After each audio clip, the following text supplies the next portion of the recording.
Monsieur le ministre, Mesdames et Messieurs les ambassadeurs, Mesdames et Messieurs en vos titres, grades et qualités, chers amis, j'ai eu l'immense plaisir de visiter le Liban avant la guerre. Ce n'était pas un plaisir de le visiter pendant la guerre, et j'ai l'occasion aujourd'hui de le voir après la guerre. J'ai eu l'occasion, lors de la première visite, de rencontrer Rafik Hariri. Et il y a dans la vie des ministres des moments que l'on n'oublie pas, parce que la qualité du personnage, cette volonté qu'il dégageait, ce dynamisme qu'il avait en lui, était un dynamisme communicatif, et on sentait effectivement cette volonté de s'engager toujours et sans faille à la reconstruction de son pays. Aujourd'hui, au nom du président de mon parti, M. Di Rupo, de Mme Onkelings, qui est au même conseil communal que M. Clerfay, et aussi des autres responsables politiques du Parti socialiste, je ne pouvais ne pas être présent ce soir pour vous apporter le salut de cette formation politique. C'est un salut de fraternité. C'est aussi un signal d'une continuité dans la fidélité que nous voulons avoir entre le Liban et la Belgique. Et puis, ce drame de la guerre de 2006 a contribué, me semble-t-il, à raffermir encore des liens qui étaient des liens très puissants, des liens anciens entre nos peuples. Et après cette guerre de 2006, lorsque j'étais amené à aller sur place, mais aussi à imaginer et à construire ce contingent belge qui est toujours présent dans votre pays, eh bien, il m'a été amené de rencontrer des hommes et des femmes remarquables. Et parmi ces hommes et ces femmes remarquables, le chef de l'État, le général Sleiman, que j'ai eu à plusieurs reprises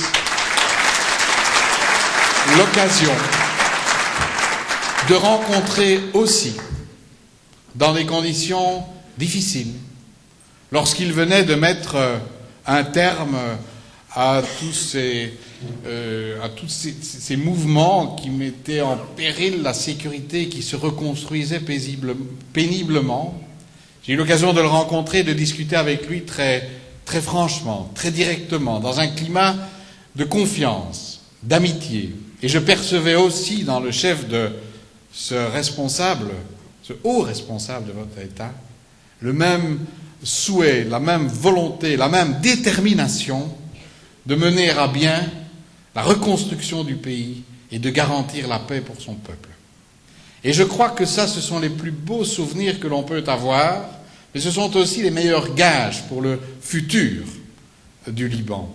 Parce que vous avez un peuple formidable, avec une capacité incroyable de résistance, de reconstruction, de détermination, une intelligence aussi. Et incontestablement, vous avez cette capacité à créer, à susciter l'amitié, à susciter des liens forts. Et croyez-moi, chaque militaire belge qui a eu l'occasion de passer dans votre pays pour assurer aussi la reconstruction, pour finalement permettre que l'agriculture reprenne, permettre également que la vie tout simplement reprenne pour les enfants, pour les familles, chaque militaire qui est passé par le Liban garde là des attaches profondes et est devenu un ami du Liban. Et c'est la raison pour laquelle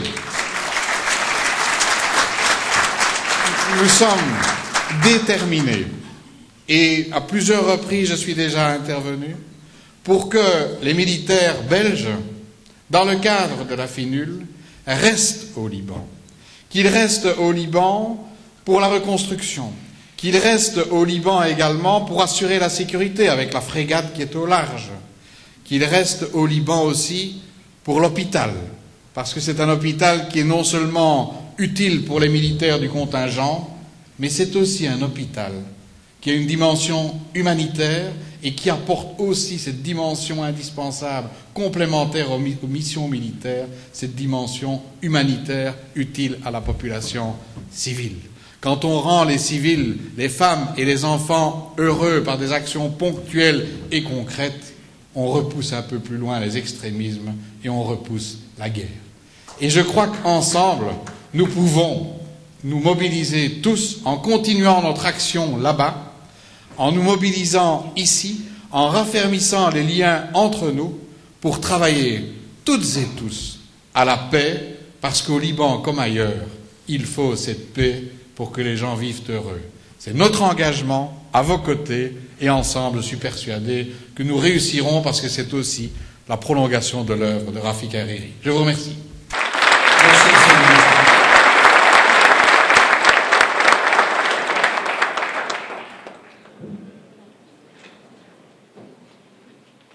Mesdames, Messieurs les ministres, Messieurs les députés, Excellences, Mesdames, Messieurs, en vos titres et qualités, chers amis, au nom de l'Alliance du 14 mars, je vous remercie d'être venus ici ce soir pour commémorer le 4e anniversaire de l'assassinat de Rafik Hariri et témoigner votre attachement à l'avenir pacifique et libre du Liban. 4 ans après cet assassinat qui a sidéré le monde, nous n'avons pas fini de mesurer l'onde de choc de ce crime.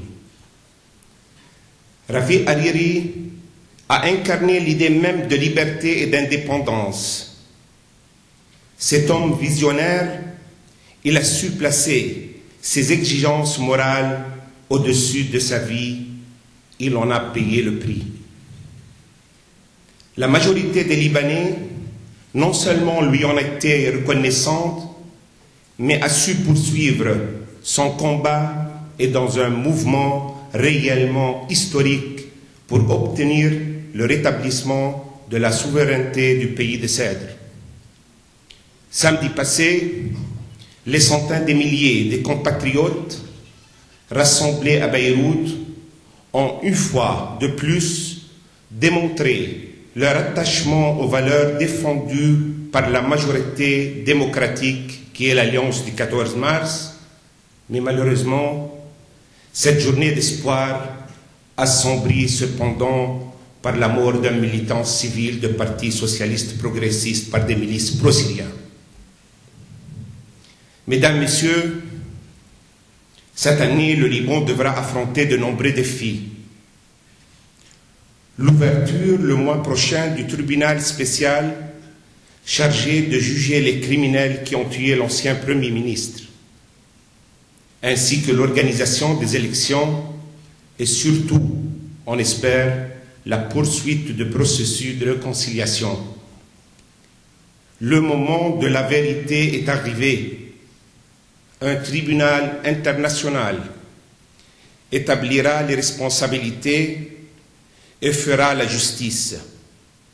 N'en doutons surtout pas, mais s'ils ont pu tuer l'homme, je vous assure que le criminel n'en fait qu'amplifier l'écho de son message.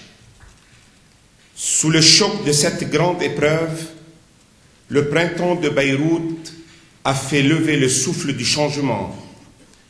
Un peuple qu'on avait voulu réduire au silence s'est mobilisé sous la conduite de nos dirigeants, au premier rang desquels Cheikh Saad al-Hariri, Dr Samir Geagea,